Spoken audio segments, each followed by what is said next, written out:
pints of it a day.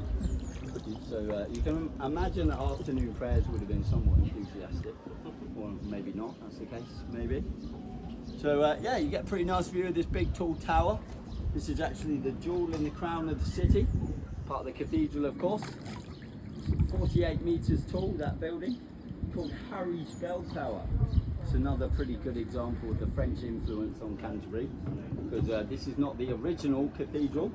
The original cathedral would have been built a lot earlier than that, over 500 years earlier, by the Saxons. And they certainly didn't have the materials to build what we're looking at today.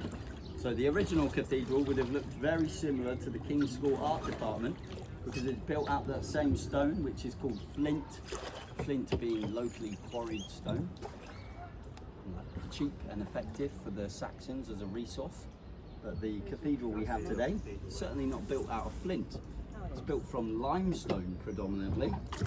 Limestone is from France, from Normandy, because the cathedral we have today is a result of the Battle of Hastings in 1066. Some of you may have heard of it. A young man who was the Duke of Normandy at the time, more prominently known as William the Conqueror. He was quite convinced at the time that he was the rightful and the true heir to the English throne, which of course was quite bizarre because he was French. Why would he be King of England? As it turns out, he did actually have a pretty good shout to the throne. His cousin was the current English king, Edward the Confessor.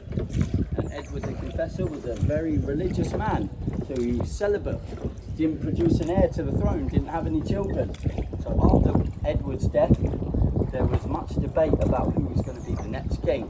And William was the only blood relative, but of course he was French, so the English